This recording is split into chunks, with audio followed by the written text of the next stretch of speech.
Guys, Sino tried to attempt murder, and Dia came here and broke it. Listen, I know you academic types love to fill up your big brains with self-righteous morality and lord your empty rules and virtues over each other. But how dare you bring your petty disputes into the safe haven of Aru Village? It seems like someone's gonna have to beat some sense into your thick skulls until you finally learn to respect these grounds. Wait, is more powerful than both of them, bro? Neither of them can afford to be distracted. Hey, did either of you hear a word I just said? I don't think they did. Man, why are you losing? Whoa, what's going on? The wind's so strong. Is this a sandstorm? Paimon's gonna get blown away. Would not mind. Another sandstorm? What's up with these recently? Candace! All of you, over here, quickly! We have to take cover! Everyone is a sip for Oh, this wind is Candace. too strong. Let's get over there. That sounded like Candace. Come on, you two. Jeez, are all of you academia folks such hard work? Move it! All right, stop yelling.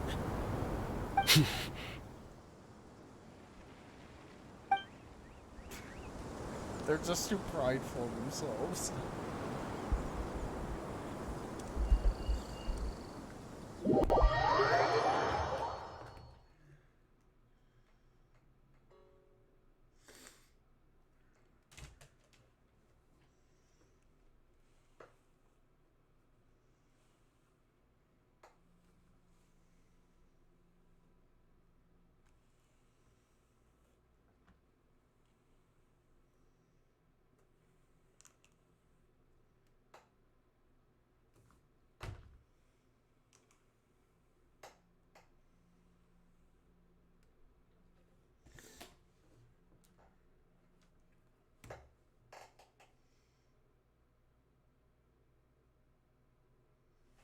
Am I recording?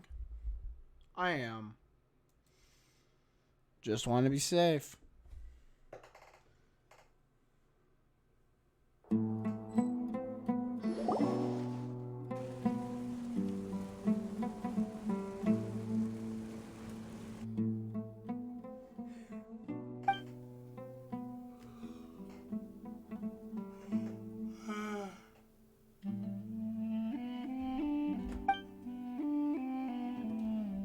Why are we all silent? Well, this is pretty awkward. You're not the only one. Want to play sardines with three people who want to tear each other limb from limb? Sure, why not? Sounds fun. I'll join it. Look at that The kid. air is so thick and heavy. Paimon can hardly keep floating anymore.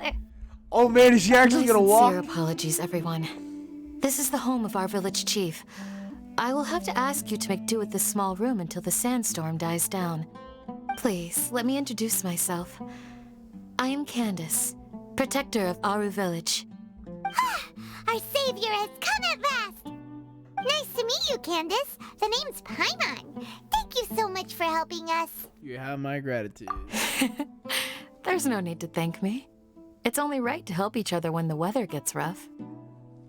Wow, she's so gentle and caring, like a nice older sister. Unlike those guys over there. Damn, Paimon, they Alright. can hear you. Now that we're all better acquainted, we should return to the topic at hand. As a guardian charged with the responsibility to protect my fellow villagers from harm, I was observing your conflict from afar, even before the sandstorm started. And now that you have set foot within our village itself, it is all the more my responsibility to make absolutely sure that you pose no threat whatsoever to us. So please, have an honest and sincere conversation with one another and put your hostile feelings to rest. If anyone dares to start anything again while they are under this roof, I will not hesitate to send them out for some quality time with the creatures of the sandstorm. Oh, on second thought, Paimon may have misjudged Candace's character. Yeah, she doesn't deal with bullshit. And that goes for you too, Miss Dia. Do I make myself clear? All right, we got it, Candace. That's what I like to hear. So, which of you will begin? I was supposed to be a mediator, but I might have gotten a little too involved just now.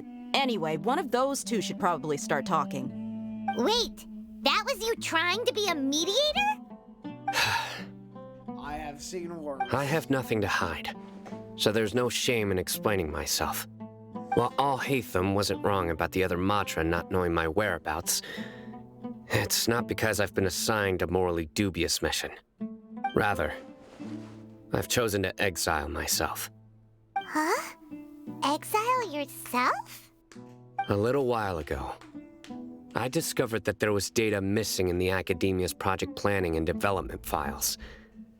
What little they did report clearly did not match the project's actual progress. As General Mahamatra, I had the responsibility and authority to request an audit.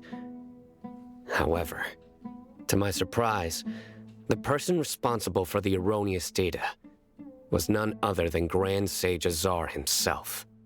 I tried to investigate the issue myself before submitting a formal audit request, but I soon found that all leads and potential pieces of incriminating evidence were carefully concealed from me. I began to realize that they were cautious of me from the very beginning. Unsurprisingly, the Grand Sage rejected my audit request as soon as the submission reached his desk. He even said to me, "The power of the General Mahamatra is granted by the sages. You have no right to judge us." So they really are up to no good. I don't think we can I save realized then her. that to the Grand We Sage, can only get close. the Matra are nothing more than tools for the sages to assert and maintain their control over knowledge. The vows that we took, the principles that we strive to uphold, they are meaningless to the Academia of today. I believed it would be wise to flee the Academia before the sages had a chance to take action against me. This way, they can no longer see nor predict my actions. I will never give up on this investigation. There's no need for someone else to give me power or authority. Once I find the truth, I will administer judgment by my own name. Sino seems to have the same goal as us. We're all investigating the sages. Plus, now that he's no longer the General Mahamatra, he somehow feels a lot less scary. Well, Sino, if that's your story, then why did you see Al-Haytham as a target? When I was investigating the matter in the Academia, I overheard a conversation between Al-Haytham and a sage. The sages asked you to investigate a blonde-haired traveler. Do you dispute this, Al-Haytham? What? Like many parts of the project, this assignment was undocumented. Now throw in your suspicious behavior with the Divine Knowledge Capsule, and I think we deserve an explanation.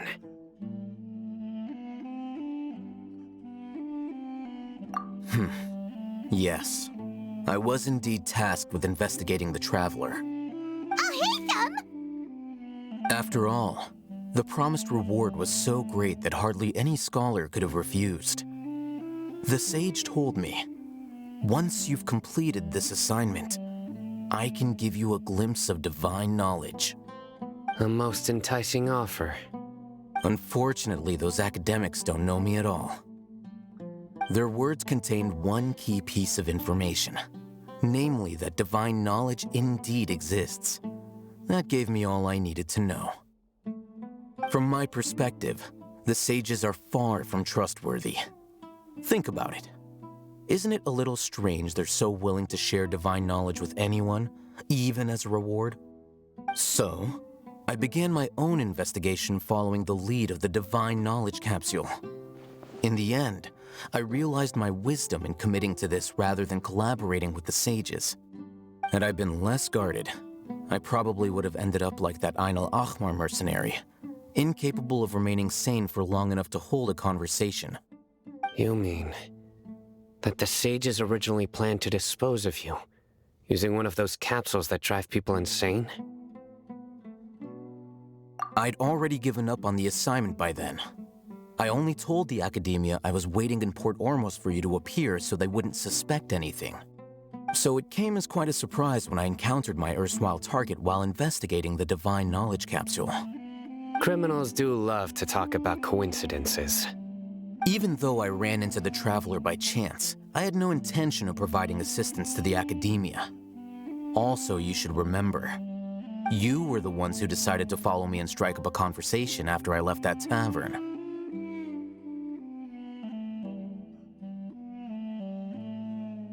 That's true.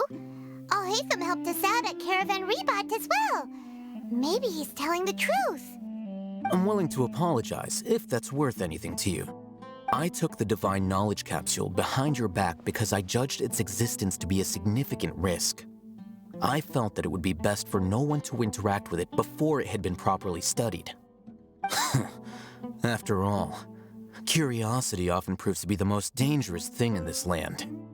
You should be well aware, Scribe Al-Haytham, that curiosity can also lead you to danger and suspicion. Answer me this. Did the sages share any information about their project with you? Have I not made myself clear? You and I are both distrusted by the Academia. Do you really think they would tell me anything? Fine. Although you haven't completely proven your innocence, I won't regard you as an enemy, for now. As you wish. Good. I'm glad to see you two clearing up your misunderstandings. And now you, Dia. I believe it's your turn. Oh, sorry. Whatever the boys were talking about must have been so boring that I spaced out. My situation is pretty straightforward. My employer, Dunyarzad of the Homayani family, is friends with the Traveler and is currently recovering from her illness at home. I had nothing going on, so I decided to return to Aru village for a visit. I was actually looking forward to a pretty exciting time getting back together with everyone here. But then I saw these two random guys in the middle of a pointless argument. It ticked me off, and things went downhill from there. Is that all? Well, I will admit that definitely sounds like your style. In that case, welcome back, Dia. That's more like it. I missed you all so much, Candace.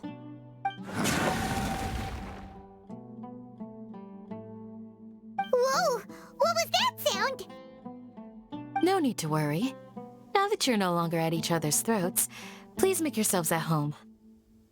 I'll take a quick trip outside to clear out some of those creatures in the sandstorm. Creatures? In the sandstorm? Are you sure you don't want some backup? Fighting in a sandstorm is not for the faint-hearted. Anyone without extensive training in these conditions is at a disadvantage. You needn't worry. Yeah, just leave them to Candace. Don't worry, she's as tough as they come.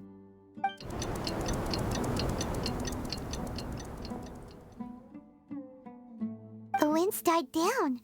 That means the sandstorm's over, right? Candace still isn't back yet, though. Is she alright? Maybe we should go out and check on her. When you put it that way, even I'm starting to feel a little worried. All right, let's go. We've been here long enough, and the boys are as chatty as the floor.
on the agenda?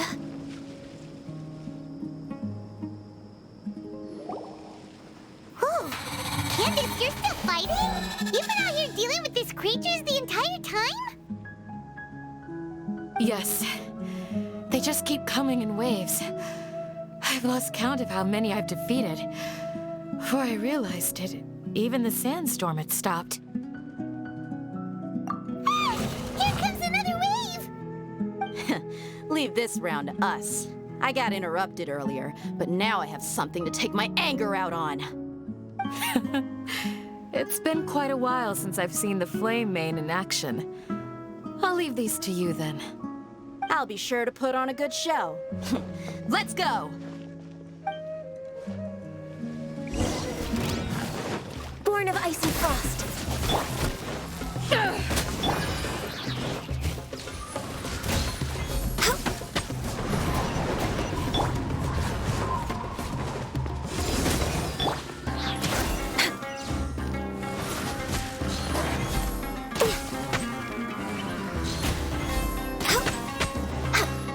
For Rex Lapis!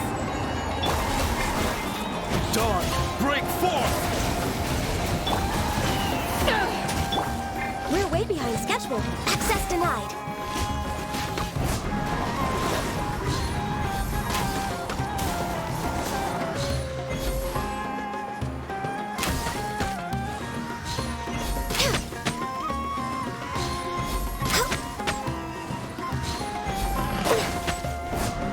No touching.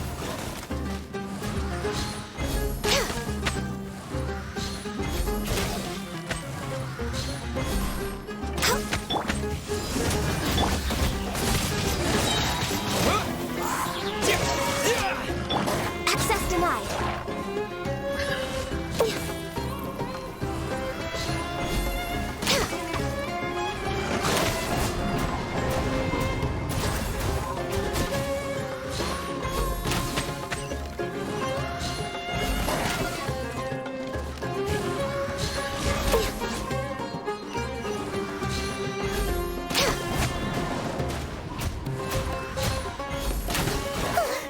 Here comes another wave!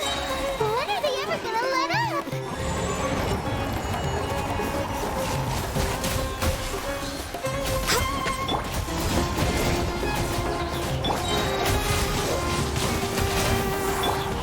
To ashes!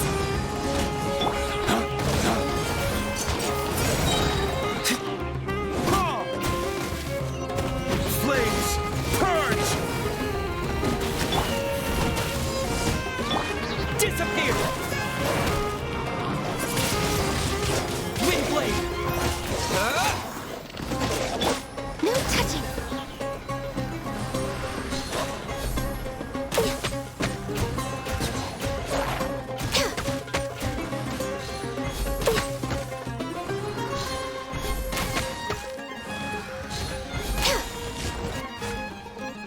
Access denied.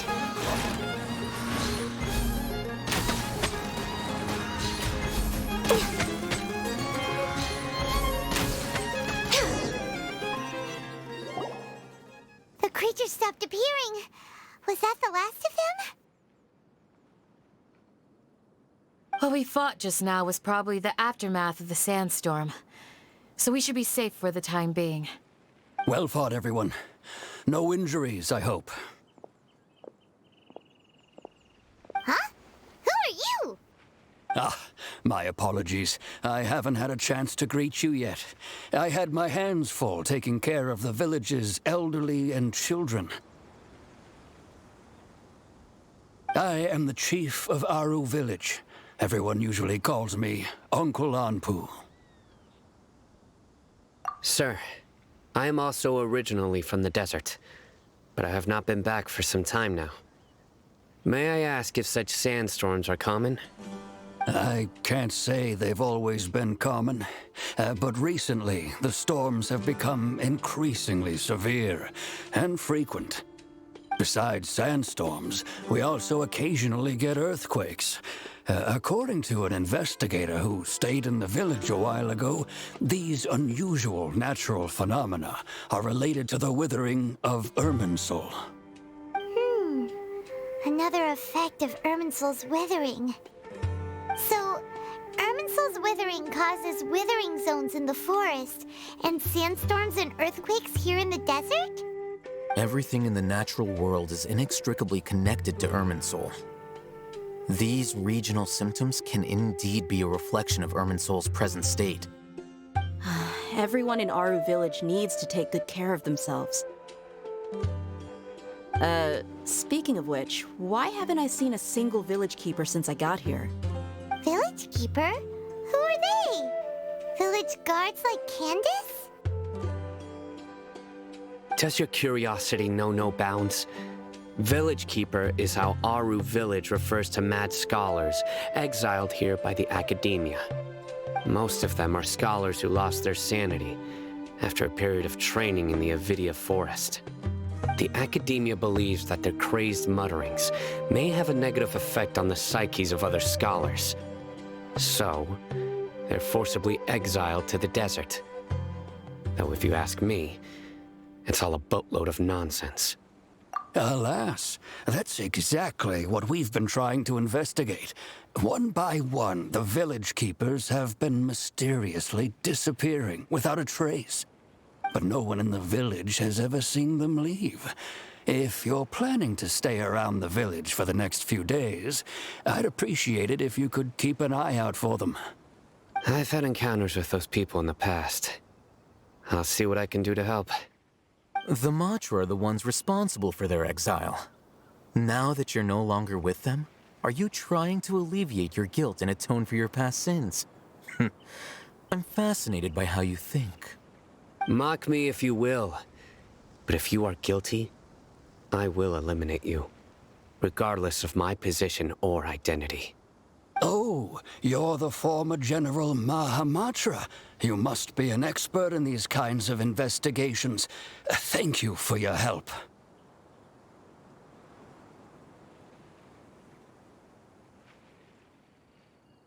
Is it because you're reminded of Hypatia? Oh, these poor scholars. First they lose their sanity, now this! We need to help get them back home, safe and sound. But, is it really a good idea to tag along with Cyno? You seem like you really don't trust him. I'll be grateful for the assistance. No doubt you will do a better job than some of my former subordinates. Let's start by finding a spot to share what we know so far.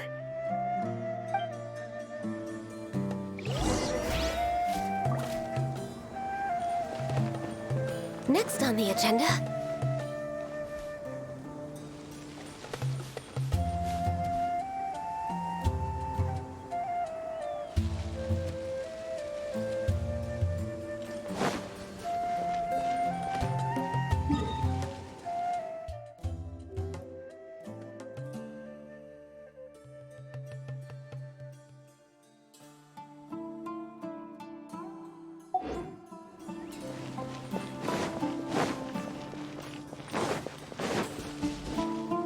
We're way behind schedule.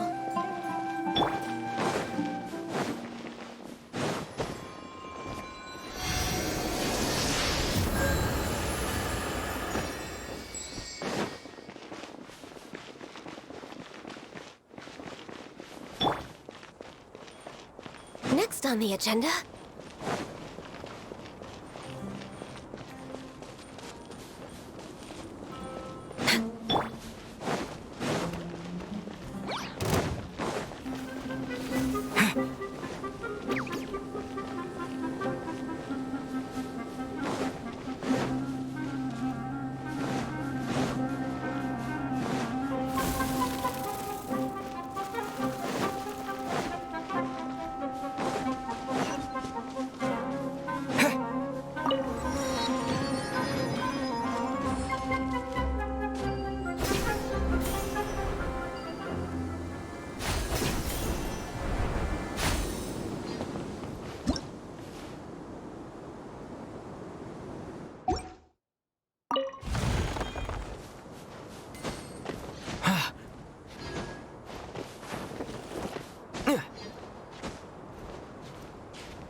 Is this an answer from this world?